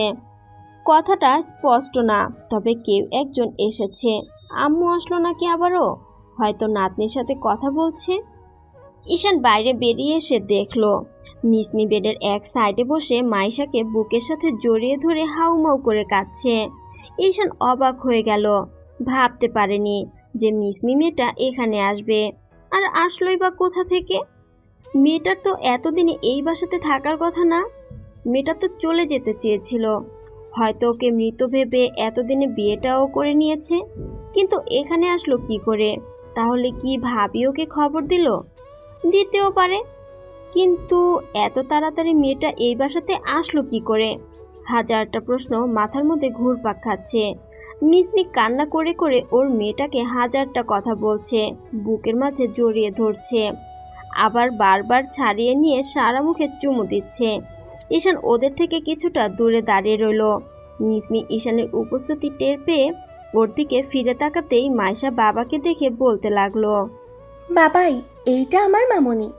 আমার মামনিকে ছবির থেকে এখানে দেখতে সুন্দর। দেখেছো মামনি আমাকে কত ভালোবাসে। তুমি কেন আমাকে মামনির থেকে এতদিন দূরে নিয়ে রেখেছিলে? মামনিকে তুমি বকে দিয়েছো তাই না? সেই জন্য মামনি কান্না করছে। ঈশান ফেল ফেল করে মেয়েটার দিকে তাকিয়ে রইল। এর মাঝখানে আব্বু, ভাইয়া আর আম্মুর সাথে একটা পিচ্চি ছেলেকে নিয়ে রুমে ঢুকলো। হয়তো পিচ্চিটা ভাবির ছেলে, আর দেখতেও ভাইয়ার মতোই হয়েছে। ঈশান বুঝতে পারল এটা হয়তো ভাইয়া ভাবির ছেলে। ও বাসা থেকে চলে যাওয়ার পরেই পৃথিবীতে এসেছে। ঈশান বাসা থেকে যাওয়ার আগে জানতে পেরেছিল ভাবি অন্তঃসত্ত্বা। ঈশান অসহায়ভাবে সবার দিকে তাকিয়ে রইল। ভাইয়া আব্বু এসে ওদের থেকে কিছুটা দূরে দাঁড়াতে ঈশানও রুমের এক সাইডে মাথা নিচু করে দাঁড়িয়ে রইল। আব্বু ওদের দিকে কিছুক্ষণ তাকিয়ে থেকে বেশ খানিকটা বিরক্তি নিয়ে প্রশ্ন করলো, এতদিন পর কোথা থেকে আসলে? আব্বুর প্রশ্নেই ঈশান বুঝে গেল আম্মুর রাগটা কমে গেলেও আব্বুর রাগটা সামান্য পরিমাণে কমেনি। আর ভাইয়ার চোখের চাহনি বলে দিচ্ছে ভাইয়া কতটা বিরক্ত। ঈশান নিজেকে স্বাভাবিক করে নিয়েছে। আব্বু অনেক কথাই বলল, কোথায় গিয়েছিল, কিভাবে ছিল, আর এখান থেকে মেয়েকে নিয়ে গিয়েছিল কেন। চলে যাওয়ার হলে ও চলে যেত, এসব কথাই বলতে লাগলো। ঈশান মাথা নিচু করে বলতে লাগলো। আমার হাতে কোনো উপায় ছিল না। আমি মিসমিকে রিকোয়েস্ট করেছিলাম আমার মেয়েটাকে যেন জন্মের আগে মেরে না ফেলে। তাই ওকে কথা দিয়েছিলাম আমার মেয়েকে যদি পৃথিবীতে আনে তাহলে ও যা চাইবে তাই হবে। আর মিসমি আমার কাছে ডিভোর্স চেয়েছিল, কিন্তু আমি ডিভোর্সটা দিতে পারিনি। তবে ওর জীবন থেকে আর তোমাদের কাছ থেকে অনেক দূরে চলে গিয়েছিলাম। এবার ভাইয়া যে প্রশ্নটা করলো, তারপর ঈশানের আর বুঝতে বাকি রইল না। এতদিন পরে এখানে ফিরে আসার পরেও ওর জন্য এসব অপেক্ষা করছিল। যেটা ভেবেছে সেটার কোনো ব্যতিক্রম হয়নি। তাহলে এতদিন পর আবার ফিরে আসলি কেন? ঈশান আশ্চর্য হলো না, তবে চোখ তুলে ভাইয়ার দিকে তাকালো। দেখলো বিরক্ত নিয়ে ওর দিকে তাকিয়ে আছে। ছেলেটা একবার ভাবির দিকে চাইলো, বুঝতে পারলো বাসায় আসতেই এমন একটা বাজে পরিস্থিতির মুখে ফেলার জন্যই তাড়াহুড়ো করে নিজের হাজবেন্ড আর শ্বশুরকে ডেকে এনেছে। ঈশান একটু হাসার চেষ্টা করে বলতে লাগলো। আমি জানি গত 4টি বছরেও আমার শাস্তির একটু মওকুফ হয়নি। আর যে অন্যায় করেছি সারা জীবন ধরে হয়তো সেই পাপের প্রায়শ্চিত্ত করে গেল, সেটা কখনো শেষ হবে না। বিয়েটা শুধু সবার মান সম্মান বাঁচানোর জন্য ছিল, কিন্তু সমাধান ছিল না। ভয় পেও না ভাইয়া, আমি তোমার থেকে তোমার অধিকারও কেড়ে নিতে আসিনি। আর আব্বুর প্রপার্টি সম্পদ কিছুই নিতে আসিনি। আমার এগুলো কিছুই চাই না। আমি আম্মু আর তোমার ওয়াইফকে সবই বলেছি কেন এখানে এসেছি। কয়েকটা দিন থাকার পর আবার চলে যাব। অন্তত কয়েকটা দিন আমাকে এখানে থাকতে দাও। আমি কথা দিচ্ছি এরপর আর কখনো ফিরে আসবো না। দয়া করে কয়েকটা দিন একটু আমাকে সহ্য করে নাও। আব্বু ভাইয়া চুপ করে রইল। এর মাঝখানে ঈশানের কথা শেষ হতে না হতেই মিসমি মেয়েকে জড়িয়ে ধরে ফুপিয়ে কেঁদে উঠে বলতে লাগলো। না না, আমি আর আমার মেয়েকে কোথাও নিয়ে যেতে দেবো না। তুমি কোথাও যেতে পারবে না, ওকে আমার কাছে রেখে দাও। তুমি তুমি একবার আমাকে আর আমার মেয়েকে আলাদা করে দিয়ে চলে গিয়েছিলে, এবার চলে গেলে আমি সত্যিই মরে যাব। তুমি ওকে কোথাও নিবে না, আমাকে আমাকে যা শাস্তি দেবার দাও, আমার মেয়েকে আমার থেকে আলাদা করে দিও না ঈশান। বিশ্বাস করো, এই 3টা বছর আমি প্রত্যেকটা মুহূর্তে অপেক্ষা করেছি আমার মেয়েটাকে নিয়ে তুমি কখন ফিরে আসবে। ও যখন জন্ম নিল তখন থেকেই আমি ভাবতে শুরু করেছি আমি আমি সব ঠিক করে নেব। তার 2 দিন পরেই তুমি। ঈশান মিসমির দিকে তাকিয়ে থেকে একটু তাচ্ছিল্য করে বলতে লাগলো। ফিরে এসে বোধ হয় আপনাকে অনেক সমস্যায় ফেলে দিলাম, তাই না মিসমি? আসলে মেয়েটা প্রচণ্ড পরিমাণে জেদ করছিল ওর মামনিকে দেখার জন্য, কিন্তু মেয়েটা বড্ড বেশি অবস্থ, তাই কখনো জানতেই পারেনি যে ওর মামনি ওকে পৃথিবীতে আনতেই চায়নি। সবাই মিসমির দিকে তাকালো। মেয়েটা বুঝতে পারলো যে ও কত বড় অপরাধ করেছিল সেদিন। ঈশানের সেদিন অন্যায় ছিল, কিন্তু কখনো মিসমি ভাবেনি সেই অন্যায়ের সমান ভাগীদার ও নিজেও ছিল। সেদিন রাতে তো নিজেও উল্টোপাল্টা খেয়ে এসে এরকমভাবে ছেলেটার সাথে ফিজিক্যাল ইন্টিমেট হয়েছিল। ঈশান চলে যাওয়ার পরদিন যখন মিসমি জানতে পারে মেয়েটাকে নিয়ে চলে গেছে, তখন মিসমির হুঁশ ফিরে। সেদিন রাগের মাথায় এরকম কথা বলে দিলেও ঈশান সবটা মনে রেখেছিল। তারপরেই মেয়েকে নিয়ে এখান থেকে চলে গেছে। নিশ্চয় তখন কান্নাকাটি করে আব্বু আম্মু আর শ্বশুর শাশুড়ি ভাইয়া ভাবির সামনে সবই বলেছিল ওর যে কতটা দোষ ছিল আর ঈশান কেন বাসা ছাড়তে বাধ্য হয়েছিল, সবটাই বলেছিল। কিন্তু ঈশান এসবের কিছুই জানে না। মেয়েটার মায়ের গলা জড়িয়ে ধরে রেখেছে, হয়তো ছেড়ে দিলেই দূরে পালিয়ে যাবে। এবার ঈশান এসে আব্বুর সামনে হাত জোর করে বলতে লাগলো। আমি আম্মুকে বলেছি কয়েকটা দিন অন্তত এখানে একটু থাকতে দাও। আমি জানি এখানে এসে তোমাদের অনেক বড় সমস্যায় ফেলে দিলাম। সবচেয়ে বেশি সমস্যায় ফেলে দিলাম ভাইয়া ভাবি, আর বিশেষ করে ওনার তো তোমাদের সামনে এখন আবার নতুন করে নাটক করতে হচ্ছে আমার জন্য। দেখো কত ভালোবাসা দেখাচ্ছে মেয়েকে পেয়ে। আর সেই বিশেষ করে 3 বছর আগে সেদিন উনিই বলেছিল এই মেয়েকে উনি গর্বেই শেষ করে দিবে। আচ্ছা, আজ আমাকে একটা প্রশ্নের জবাব দিবে, মানুষ নিজের সন্তানকে কিভাবে মেরে ফেলতে পারে আব্বু? আমি অন্যায় করেছিলাম, তার জন্য আমি খুব খারাপ একটা মানুষ। কিন্তু একটাবার ওনাকে জিজ্ঞেস করে দেখেছো উনি কি অন্যায় করেছিল না করেছিল? উনি তো একটাবার পারতো এইটুকু বলতে যে সবটা মেনে নেবে, মানিয়ে নেবে, আমাকে প্রায়শ্চিত্ত করতে হবে, আমি সবটাই করতাম। আর তোমরাও দেখো ওই ঘটনার পর থেকে আমার সাথে কথাই বলতে না। একই অপরাধে দুজনই সমান অপরাধী ছিলাম, তারপরে সবসময় আমাকেই দোষটা দিয়েছ, কারণ আমি একটা পুরুষ মানুষ। এই সমাজে পুরুষের দোষটা সবার আগে মানুষের চোখে পড়ে, তাই আমাকে দোষী ভেবেছিলে। আমি ওনাকে কোনো দোষ দিচ্ছি না, সব দোষ আমার, সব ভুলও আমার। সেই জন্যই আমি নিজেকে খুব বাজে মানুষ এখনও ভাবি। কিন্তু মায়েশার আব্বু হওয়ার পর আমি কখনো ওকে বুঝতে দেইনি ওর বাবা এতটা খারাপ একজন মানুষ। দেখো আব্বু, যা হবার হয়ে গেছে।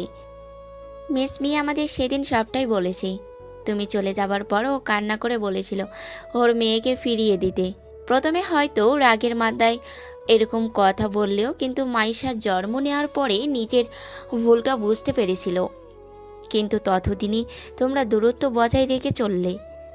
তুমি বাসা ছেড়ে চলে গেলে, আর মিসমি নিজের স্বামীর ভালোবাসা, নিজের সন্তানের মুখে আম্মু ডাক শোনার জন্য এই 3টে বছর অপেক্ষা করেছি। তুমি অন্তত তো এখন আর রাগ করে থেকে এসব কথা বলো না। রাগ করার অধিকার তাদেরই থাকে যারা পরিবারের সন্তান হয় আর আপন মানুষগুলো থাকে। আমার তো আপন বলতে কেউ নেই। ভাগ্যের সেদিন মেয়েটা ছিল, নয়তো রাস্তাঘাটে কোথাও মরে পড়ে থাকতাম। তার ঠিক ছিল না। ঈশানের মুখে মরার কথাটা শুনে মিসমি জোরে জোরে ফুপিয়ে কান্না করে ওঠে আর বলতে আরম্ভ করে, দয়া করে এরকম কথা আর বলো না প্লিজ। আমি অন্যায় করেছি, তার জন্য আমাকে শাস্তি দাও। আমি স্বীকার করছি, আমি আমি সমানভাবে দোষী। সেদিন একতরফাভাবে তোমাকে দোষারোপ করা ঠিক হয়নি। ঈশান, আমি সবাইকে সবটা বলে দিয়েছি জানো। সেদিন রাগের মাথায় এসব কিছু মানতে পারছিলাম না। রাগ জেদ মানুষকে মানুষের ভালোবাসা থেকে দূরে সরিয়ে দেয়। আপনার রাগটা আমাকে আমার পুরো পরিবারের থেকে দূরে সরিয়ে দিল। তারপরেও আমি আপনাকে দোষারোপ করছি না ম্যাডাম, কারণ এর অন্যায়ের জন্য আমি একমাত্র দায়ী। এর মাঝে মায়েশা মামুনিকে ছেড়ে দিয়ে দৌড়ে এসে বাবাইয়ের পাগুলো জড়িয়ে ধরে কান্না করে দিয়ে বলতে লাগলো, ও বাবাই, বাবাই, মরে যাওয়ার কথা বলতে হয় না, এইসব পচা কথা তুমি জানো না।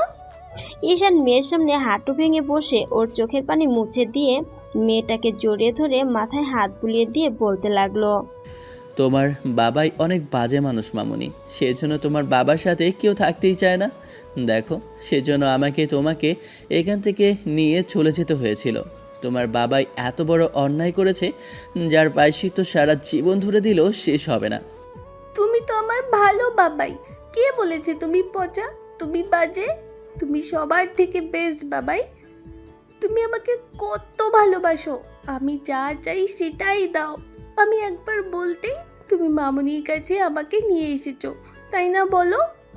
তুমি কেঁদো না বাবাই, তোমার জন্য মামুনি কান্না করছে। দেখো মামুনি আমাকে কত আদর করেছে। এর মাঝে কেটে গেছে 2-3টা ঘন্টা। এই 2-3 ঘন্টার মধ্যে ঈশানের সাথে অনেকেই কথা বলার চেষ্টা করলেও ছেলেটা একবারে এড়িয়ে গেছে। বারবার করে নিজের দোষ আর ভুলটাকে সামনে টেনে এনেছে। মিসমি যতবার মেয়েটাকে কাছে নিয়েছে, ঈশান মাইশাকে যেতে দিল।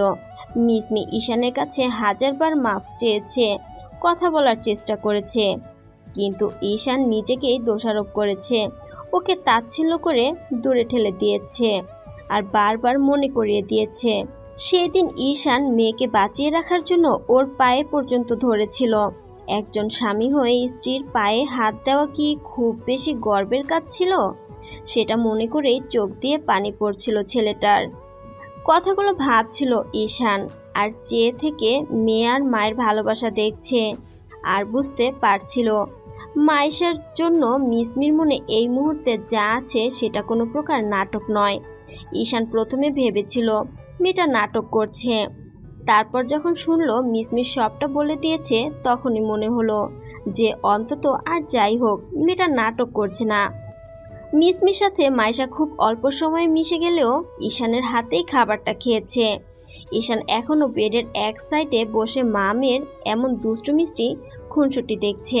বারবার মনে হচ্ছে যদি 3টা বছর আগে মিসমি একটা বার ওকে মাফ করে দিত, বলতো ওকে প্রায়শ্চিত্ত করতে হবে, ঈশান তাও করে নিত, তাহলে হয়তো ওদের সম্পর্কটাও এরকম সুন্দর হতো।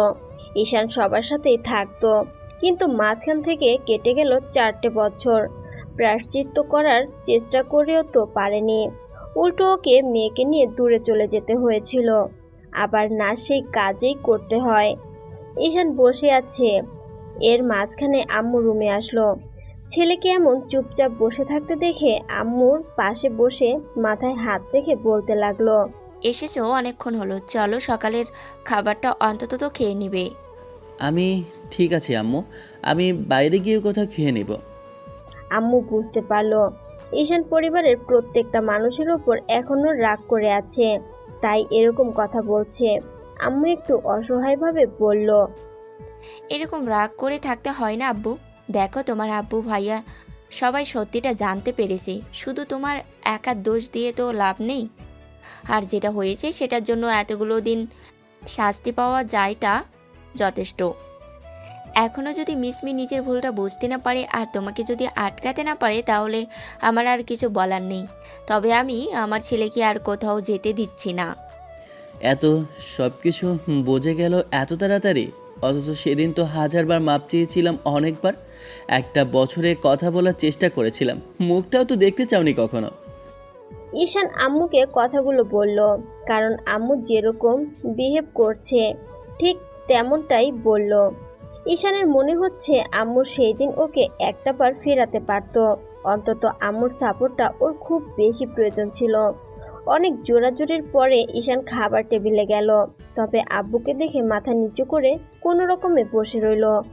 খাবার দিতেই খাচ্ছিল না দেখে আম্মু নিজ হাতে খাবার মেখে ছেলের মুখের সামনে ধরতেই ঈশানের চোখ দিয়ে বৃষ্টির মতো পানি পড়তে লাগলো। কোনো শব্দ হচ্ছে না, ছেলেটা চুপচাপ বসে শুধু আম্মুর মুখের দিকে তাকিয়ে আছে। ভাইয়া আব্বু কি ভাবছে কে জানে। খাবার সামনে রেখে এমন কান্নাকাটি করতে হয় না, খাও আব্বু। তোমার আব্বু আর ভাইয়া আর রেগে নেই। এতদিন বাইরে থেকেছো, রাগ করে দূরে থেকেছো, সেজন্য রাগ করে আসি। ওদের জিজ্ঞেস করে দেখো। ঈশান চুপচাপ খেয়ে নিল। খাওয়া শেষ হতেই আব্বু বলতে লাগলো, এরপর কি চিন্তা করছো তুমি? তেমন কিছু চিন্তা করা হয়নি, ওখানকার চাকরিটা ছেড়ে দিয়ে এসেছি। এখানে তোমাদের যে কদিন ভালো লাগে থাকি, তারপর না হয় মাইশাকে নিয়ে দূরে কোথাও একটা চলে যাব ভাবছি। মাথা খারাপ হয়েছে তোমার? আবার কী সব কথা বলছো? মেয়েটাকে একা ওখানে নিয়ে গিয়ে কি করে দেখে রাখবে? মায়ের ভালোবাসা ছাড়া 3টা বছর ছিল, এটা কি ওর জন্য যথেষ্ট নয় বলো? আচ্ছা, বড় হয়ে যখন ও জানতে পারবে ওর আম্মুই ওকে বাঁচিয়ে রাখতে চায়নি, তখন ওর কাছে খারাপ লাগবে না? তোমরা আমাকে যখন খারাপ ভেবেছিলে, তখন আমার কাছে ঠিক যতটা খারাপ লেগেছিল যখন ও জানতে পারবে ওর আম্মুই ওর আকৃতি সৃষ্টি হওয়ার আগেই মেরে দিতে চেয়েছিল, তখন ওর কেমন লাগবে বলো? এর মাঝে কারো ফুপিয়ে ওঠার শব্দই ঈশান খেয়াল করলো। মিসমি মাইশাকে কোলে নিয়ে দাঁড়িয়ে আছে। মিসমি মেয়েটা ফুপিয়ে উঠছে। মাইশা বারবার ওর আম্মুর চোখের পানি মুছে দিচ্ছে আর বলছে, এমন করে কান্নাকাটি করতে হয় না আম্মু। আম্মু, তুমি কাঁদলে বাবাই কষ্ট পাবে, আমার কষ্ট লাগবে। তুমি জানো না বাবাই তোমাকে কত ভালোবাসে? জানো, ওখানে না বাবাই সব সময় আমাকে বলতো যে মামনি নাকি খুব ভালো। মামনি, তুমি নাকি আমাকে অনেক ভালোবাসো, সেজন্য নাকি প্রতিদিন কান্নাকাটি করো। দেখো, এখানে আসার পর তো দেখছি তুমি খালি কাঁদছো। বাবাই, তুমি মামনিকে একটু আদর করে দাও না। আন্টি কান্না করলে আমার কত খারাপ লাগতো, সেখানে মামনি কান্না করছে, তুমি মামনিকে আদর করে দিচ্ছ না কেন? ঈশান ভেবে পেল না কি বলবে, তবে যেটা মাথায় আসলো সেটা বললে হয়তো আব্বু ভাইয়া রেগে যাবে। ঈশান মাইশাকে ওর মামুনির কাছ থেকে নিতেই মিসমি বলতে লাগলো, দোহাই তোমার, আমার মেয়েকে ভালোবাসার থেকে আমাকে আর দূরে সরিয়ে দিও না। আমার মেয়ের মুখে আমার আম্মুর একটা সোনার থেকে বঞ্চিত করো না। আমি মানছি আমি অন্যায় করেছি, তার জন্য তুমি আমাকে যা শাস্তি দাও আমি মাথা পেতে নেব। তারপরে আমাকে একটাবার একটু সুযোগ দাও ঈশান। ঈশান কোনো কথা বলল না, সেখান থেকে চলে গেল। রুমে এসে দরজা লাগিয়ে দিয়ে মাইশাকে নিয়ে বেডে শুয়ে পড়ল। অনেকটা দূর থেকে এসেছে। মাইশা বারবার রুমের বাইরে যাওয়ার চেষ্টা করলে ঈশান রুমের দরজা খুলে দিল। মেয়েটা ওর মামুনির কাছে চলে গেল। খুঁজে খুঁজে মেয়েটা এসে দেখলো মামুনি ডাইনিংয়ে বসে কাঁদছে। মেয়েটা এসে কোলের মধ্যে বসে পড়ল, মায়ের গলা জড়িয়ে ধরে রাখলো। দুপুর পেরিয়ে যেতেই ঈশানের ঘুম ভাঙতেই উঠে দেখলো দুজনে বেডের অন্য সাইডে বসে কথা বলছে আর মিসমি মাইশাকে দুপুরের খাবারটা খাওয়াচ্ছে। ঈশান উঠে একটা তাওয়াল নিয়ে ওয়াশরুমে চলে গেল। তারপর গোসল করে বের হতেই মিসমি ওকে দেখে লজ্জা পেয়ে অন্যদিকে মুখ ফিরিয়ে নিল। দিনটা এমন করেই কাটলো। ঈশানের সাথে মিসমি অনেকবার কথা বলার চেষ্টা করলেও ছেলেটা বলেনি। সন্ধ্যার মুখে আব্বু আর ভাইয়া বাসায় আসলো। মাইশা ডাইনিংয়ে বসেছিল। সে সময় ভাইয়া রুমের দিকে চলে গেলে আব্বু মেয়েটাকে দেখে এগিয়ে আসলো। কিছুক্ষণ দাঁড়িয়ে রইল পাশেই। মাইশা ভয় পাচ্ছিল। উঠে দাঁড়াতেই দাদু এবার নাতনির হাত ধরে টেনে এনে কোলের মধ্যে বসিয়ে তারপর কয়েকটা চকলেট বের করে দিতেই মাইশা অবাক হয়ে তাকিয়ে রইল। দাদু ওর কপালে একটা চুমু দিয়ে বলতে লাগলো, কি হলো, দাদুর থেকে চকলেট নেবে না? না, বাবাই বলেছে অচেনা কেউ কিছু দিলে নিতে নেই। আমি কি তোমার অচেনা হলাম? আমি তো তোমার দাদু। কেন তোমার আব্বু মামুনের মতো আমাদের দেখায়নি তোমাকে? মাইশা মাথা নেড়ে হ্যাঁ সূচক উত্তর দিল। এর মাঝে ঈশান সিঁড়ি দিয়ে নিচে নামছিল। খেয়াল করে দেখলো আব্বু মাইশার সাথে কথা বলছে। আব্বু অনেক বলার পর মাইশার চকলেটগুলো হাতে নিল। তারপর আবার ঈশানকে দেখেই বেশ খানিকটা ভয়ে বলতে লাগলো, বাবাই, দাদু না খুব ভালো। ঈশান একটু হাসার চেষ্টা করলো। আব্বু নাতনির সাথে বসে কথা বলল। রাতে খাওয়া দাওয়ার সময় খেয়াল করলো ভাইয়া ভাবি আর ওর দিকে আগের মতো তাকাচ্ছে না, বেশ স্বাভাবিক ভাবছে। ঈশানের মনে হচ্ছে এই পরিবারের সাথে হয়তো ও গত 3 বছরও ছিল। সবাই এত সহজে ওকে মেনে নিয়েছে, তাই বিশ্বাস হচ্ছে না। কারণ আজ বাদে কাল তো আবার ওর সাথে বাজে কিছু হতে পারে। মিসমির কথাবার্তা একবার বিশ্বাস করতে ইচ্ছে করছে, তো পরের বার মনে হচ্ছে সেদিনে সেই রাগী মেয়েটা এত সহজ স্বাভাবিক হওয়ার কথা না। ঈশান যতবার নিজেকে বোঝানোর চেষ্টা করছে এটা একটা ভ্রম, ততবারই মিসমি নিজেই ওর সাথে কথা বলার চেষ্টা করছে। কিন্তু ঈশানের সেই 3 বছর আগেকার ঘটনাগুলোর কথা মনে পড়ে আর বলতে ইচ্ছা করেনি, তাই ইগনোর করছে। আর মেয়েটা ততবার মন খারাপ করছে, কান্নাকাটি করছে। রাতে খাওয়া দাওয়ার পর ঈশান রুমে চলে আসলো। এসে মেয়েকে বেডে শুয়েই মেয়ে ওর আম্মুর কথা বারবার বলতে লাগলো, মামুনি ওদের সাথে শোবে না। ঈশান ওর মাথায় হাত বুলিয়ে দিয়ে বলতে লাগলো, না মামুনি, তোমার মামুনি আমাদের সাথে শোবে না, এতদিন তো শোয়নি, আজকে কেন শোবে তাহলে? এর মাঝে কেউ দরজা ঠেলে ভেতরে প্রবেশ করলো। ঈশান একবার দরজার দিকে তাকাতেই বেশ খানিকটা অবাক হলো। মিসমি গুটি গুটি পায়ে এগিয়ে এসে তারপর বেডের পাশে দাঁড়ালো। কিছু বলতে চাইছে ঈশান বুঝতে পেরে ঈশান চুপচাপ মেয়েটার মাথায় হাত বুলিয়ে দিতে লাগলো। এর মাঝখানে মিসমি একপাশে হঠাৎ করে শুয়ে পড়তে গেলে ঈশান উঠে বসলো আর বলতে লাগলো, একে আপনি এখানে শুচ্ছেন কেন? আপনার রুমে যান। তাহলে কোথায় শোবো? আমার স্বামী সন্তান এখানে, এখানে না শুয়ে আমি কোথায় গিয়ে শোবো?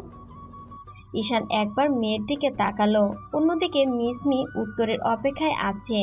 তখন ঈশান একটু তাচ্ছিল্য করে হেসে বলল, গত 3 বছরে এই স্বামী সন্তান কোথায় ছিল? তখন মনে হয়নি যে স্বামীকে দূরে সরিয়ে দিয়েছেন, কিংবা একটা সুযোগ তাকে দেওয়া উচিত ছিল? সেদিন সবাই মিলে আমাকে দোষারোপ করেছেন, মানলাম আমি অন্যায় করেছিলাম, কিন্তু তার জন্য তো পরে বিয়ে করে আপনার কাছে 1000বার মাপ দিয়েছি, পায়ে পর্যন্ত ধরেছে। মাপ করার জন্য 1 বছরের শাস্তি কি যথেষ্ট ছিল না? তারপরও আমার মেয়েকে আপনার থেকে আরও 3টা বছরের জন্য দূরে সরাতে হলো। আমি ভুল করেছি, তার জন্য আমাকে যা পারো শাস্তি দাও। তারপর দয়া করে এরকম কথা বলো না প্লিজ। আচ্ছা, আপনি আমাকে শাস্তি দিন, তারপরেও আমাকে 3টা বছর ফিরিয়ে দিন, পারবেন দিতে? ঈশান, আমি ভুল করেছি, মাফ করে দাও। এগুলো বললেই কি সব সমস্যার সমাধান হবে? যদি তাই হতো তাহলে আমিও মাপ চেয়েছি, আমাকে কেন সেদিন মাপ করতে পারেননি? মিসমি কাঁদতে লাগলো। মেয়ে এগিয়ে উঠে মাকে জড়িয়ে ধরে আর নিজেই কথা বলতে লাগলো। ঈশান বেড থেকে উঠে গিয়ে নিচে বালিশ নিয়ে চাদর নিয়ে শুয়ে পড়ল। মিসমি অবাক হয়ে গেল। অনেকবার ঈশানকে বলার পর ছেলেটা বলতে লাগলো, বউটাও আমার আর ছিল না, 3 বছরে আমি একাই শুয়েছি মেয়েকে বউয়ের বুকের মধ্যে নিয়ে। মেয়ে এখন তার মাকে পেয়ে গেছে, বাবার কি আর এখন তার প্রয়োজন আছে?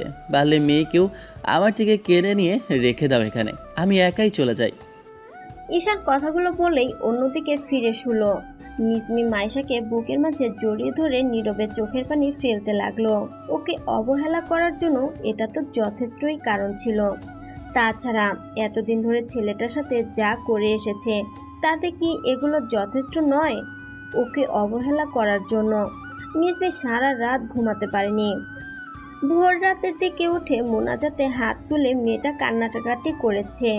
ঈশান সেটা খুব ভালো করে বুঝে গেছে, কিন্তু ঈশানের এখন আর ইচ্ছা করছে না ওকে আর ভালোবাসার কথাটা বলতে। ঈশান বুঝে গেছে যে ভালোবাসলে তার কাছে এতটাও ছোট হতে নেই, যতটা ছোট হলে আপনার ভালোবাসাটা একদম ধুলোর পরিমাণ সমান হয়ে যায়। মাঝরাতে মিসমি কান্নাকাটি করে বলেছিল যেন ওকে ঈশান ভালোবাসা থেকে বঞ্চিত না করে। ঈশান জানে না কতদিন এই বাসায় থাকবে, কিংবা ওকে ভাইয়া ভাবি কিংবা আপু সহ্য করতে পারবে কিনা। আম্মুর মুখের কথা শুনে মনে হয়েছে সবাই ওকে মাফ করে দিয়েছে। গত একটা সপ্তাহ যাবৎ ঈশান বাসাতে আছে। এই একটা সপ্তাহে ভাইয়া ভাবি আপু সবাই কথা বলেছে। কথা বলার চেষ্টা করলে ঈশান বললে উল্টো নিজেই ওর কাছে দোষ স্বীকার করে, নিজের অন্যায়ের জন্য বলছে। আমি আপনার সাথে কোনো কথা বলি না, জানেন তো। যতবার আপনি জোর করে কথা বলতে আসেন ততবার আমার নিজেকেই একটা ধর্ষক বলে মনে হয়। অথচ দেখেন ওইখানে দোষটা আমার একার ছিল না। আপনিও সেদিন আজে বাজে কিছু খেয়েছিলেন, নিজের মুখে স্বীকার করেছেন। অন্তত তখন একটাবার স্বীকার করলেন না। একটা মাস যাবার পরেও তো বলতে পারতেন, তাও বলেননি। শেষে কিনা নিজের সন্তানকে মেরে ফেলার চিন্তা করেছিলেন, তাতেও আমি কিছু মনে করতাম না। অন্তত যাবার আগে তো আপনি যখন মাইশা আপনার ভেতর বেড়ে উঠছিল তখন অন্তত একটাবার বলতে পারতেন যা হয়েছে আমাকে একটা সুযোগ দিচ্ছেন। তা তো দিলেই না। তাহলে এখন সুযোগ দেওয়া না দেওয়ার আমি কে? আমি যেখানে নিজে একজন ভেসে যাওয়া কর্কট, সেখানে আপনাকে কী করে সুযোগ দিব ম্যাডাম? মিসমি প্রতিনিয়ত ঈশানের ভালোবাসা পাওয়ার জন্য এখন ছটফট করে। ঈশান ভাবেনি যে মেয়েটা ওকে ভালোবেসে ফেলবে। হয়তো এসবের কারণও নিজেই। মেয়ে আর মায়ের দূরত্বটাই হয়তো এই ভালোবাসার জন্য কারণ ছিল। যাই হোক, আম্মু এর মাঝে অনেকবার ঈশানকে বলেছে সবটা ঠিক করে নেওয়ার জন্য, কিন্তু মন থেকে কেন জানি আসে না। আর যতবারই মিসমির কথা ভাবে ততবারই মনে হয় দুইজন সমান দোষী হওয়ার পরেও ওকে শাস্তিটা গত 4 বছর যাবৎ ভোগ করতে হয়েছে। মেয়েটা প্রতি রাতে ওর কাছে আসার চেষ্টা করে। ঈশান 2 দিন নিচে ঘুমালেও পরবর্তীতে মিসমির কান্নাকাটিতে ওর সাথেই বেডে ঘুমাতে হয়েছে। তবে মাইশা দুজনের মাঝখানে থাকে। কিন্তু রাত শেষে যখন সকালবেলা ঘুম ভাঙে, ঈশান খেয়াল করে যে মেয়েকে এক সাইডে শুয়ে রেখেই মিসমি ঈশানের বুকের মধ্যে মাথা রেখে জড়িয়ে ধরে ঘুমিয়ে আছে। প্রথম দিন দূরে সরিয়ে দিলেও পরবর্তীতে আর দূরে সরাতে ইচ্ছা করেনি। ভেবেছে আর কয়টা দিন তো এখানে থাকবে, তারপর হয়তো এই ভালোবাসার আর সুযোগটা পাবে না। এই মানুষটাকে ভালোবাসার পরও কখনো স্বইচ্ছায় ছুঁয়ে দেখতে পারেনি। কথাগুলো ভাবলেই চোখের জল গড়িয়ে পড়ে। ঈশান জানে ভালোবাসাটা খুব কঠিন, ভালোবাসা খুব ভয়ঙ্কর। এই তো ওকে এত কষ্ট সহ্য করতে হয়েছে, তবে এখন আর এসব কষ্টকে কষ্ট মনে হয় না। মাঝে আর একটা সপ্তাহ পেরিয়ে গেল। এই 2টা সপ্তাহে কেউ ওকে বাসা থেকে যেতে দেয়নি। ঈশান বুঝতে পারছে যে আম্মু ভালোবাসার কাছে ওর জেদটা ফিকে হয়ে আসছে। আর মিসমির প্রতিনিয়ত কান্নাকাটিতে বারবার মনে হচ্ছে মেয়েটাকে এবার বুকের সাথে জড়িয়ে ধরে সব কিছু ঠিক করে নিতে, কিন্তু কোনো এক বাধার কারণে পারে না। বারবার মনে হয় সেদিন এই মেয়েটাই কত বেশি কঠোর ছিল ওর জন্য, তখনই আর ওকে মাফ করতে পারে না। এর মাঝে ঈশান বাসা থেকে যাবার কথা বললে মিসমি অনেকবার কান্নাকাটি করেছে। তো 15 দিনের মাথায় সেদিন ঈশান রুমে এসে মেয়েকে ঘুম পাড়িয়েছে। মিসমি গোসল করতে গিয়েছে, ফিরে এসে দেখলো ঈশান রুমে নেই, হয়তো বাইরে বেরিয়ে গেছে। কিন্তু বেলকনির দরজাটা খোলা দেখে বুঝতে পারলো কেউ একজন এখানে দাঁড়িয়ে আছে।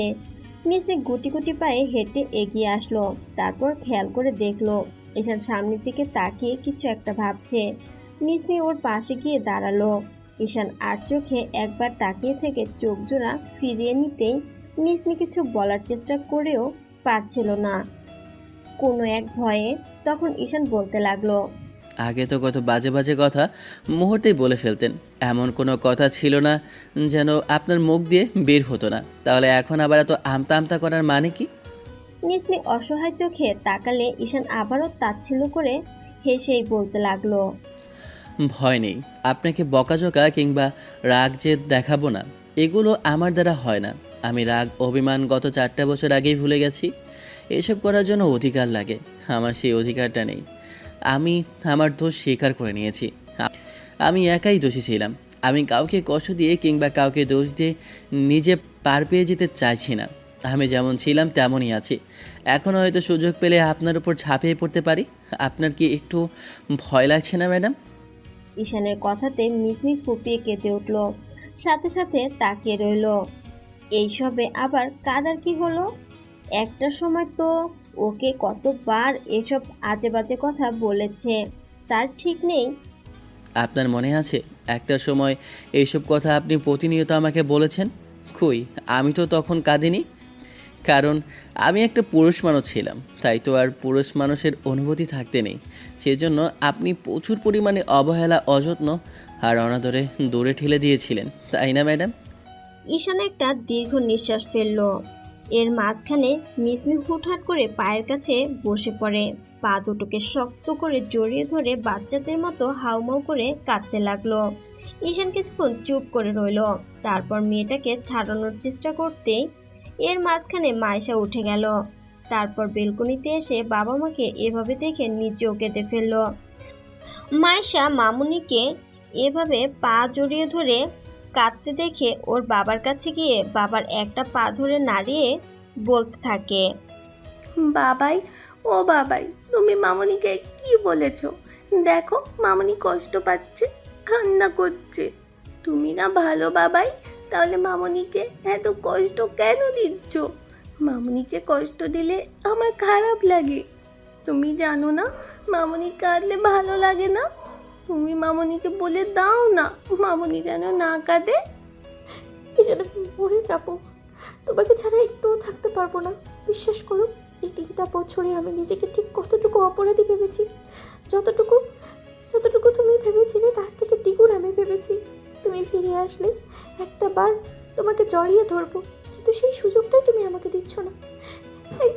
একটা একটা বার আমাকে মাফ করে দাও, কথা দিচ্ছি আর আর কখনো এরকম ভুল করবো না। একটা সুযোগ দাও, তোমার বুকে আমাকে একটু ঠাঁই দাও। আমি রাতে ঘুমাতে পারি না, শুধু তোমার বুকে ঘুমাবো বলে। মেয়ে আর মা দুজনেই ফুপিয়ে কাঁদতে লাগলো। এর মাঝখানে আম্মু আর ভাবি রুমে আসলো। ঈশান ওদের প্রবেশ করতে দেখেই মিসমিকে জোর করে পা থেকে ছাড়িয়ে নিয়ে উঠিয়ে দাঁড় করালো। এবার কাঁদতে কাঁদতে সবটাই বলতে তখন আম্মু ঈশানকে বলতে লাগলো, আব্বু, রাগ জেদ করে থাকলে সম্পর্কটা শুধু শুধু নষ্ট হবে, আর তুমিও মেয়েকে নিয়ে দূরে চলে গেলে। মেয়ের মায়ের থেকে দূরে গিয়ে ভালো থাকতে পারবে না। তোমার চোখেই বলে দিচ্ছে, তুমি এখনও মেয়েটাকে ভালোবাসো, তাহলে কেন মেনে নিচ্ছ না? অন্তত তো এবার রাগ করে থেকো না, মেয়ে বড় হচ্ছে এখনও।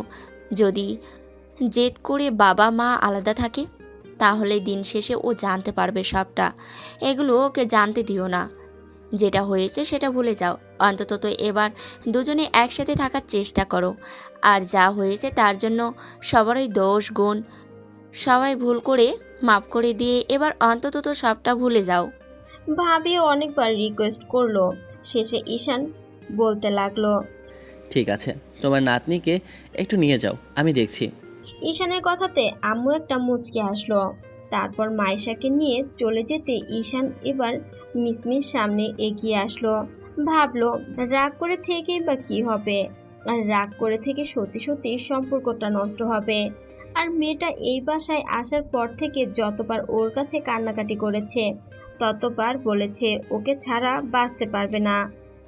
মিসমির মতো ঈশানও যদি ভুল করে তাহলে অন্যায়টা ওরও হবে। কথাগুলো ভেবেই মিসমির চোখের পানি মুছে দিল। সাথে সাথে মেয়েটা ওকে ঝড়ের গতিকে জাপটে জড়িয়ে ধরে ঈশানের বুকের মধ্যে মাথা রেখে ফুপিয়ে কাঁদতে লাগলো। মেয়েটা ঈশানের শার্টটা 2 হাতে শক্ত করে জড়িয়ে ধরে কাঁদছে। ঈশান ওর মাথায় হাত বুলিয়ে দিতেই মিসমি বলতে লাগলো, আমাকে ছেড়ে কোথাও যেও না। তুমি দূরে চলে গেলে আমি আমি সত্যি মরে যাব। তার আগে তোমাকে আর 2-3টা বেবির আম্মু বানিয়ে দিই, কি বলো? ঈশানের কথাতে মিসমি থমকে গেল। তারপর হঠাৎ বুঝতে পারলো ঈশান কিসের কথা বলছে। ছেলেটা চুপ করে আছে দেখে মিসমি ফুপিয়ে উঠতে লাগলো। একটু বাদে ঈশান মিসমিকে ছাড়িয়ে নিয়ে মুখের দুই পাশে হাত রেখে ওর চোখের পানি মুছে দিয়ে কপালে একটা চুমু খেলো। মিসমি ঈশানের স্পর্শ পেতেই খানিকটা কেঁপে উঠল। শার্টের কলারটা দুই হাতে খামচে ধরতে ঈশান মেয়েটার সাথে কপালে কপাল ঠেকিয়ে রাখলো। ভালো থাকুক ভালোবাসা। দেখা হচ্ছে অন্য কোনো দিন, অন্য কোনো গল্পে। ততদিন পর্যন্ত সুস্থ থাকবেন, ভালো থাকবেন, আমাদের সাথেই থাকবেন। ধন্যবাদ। আল্লাহ হাফেজ।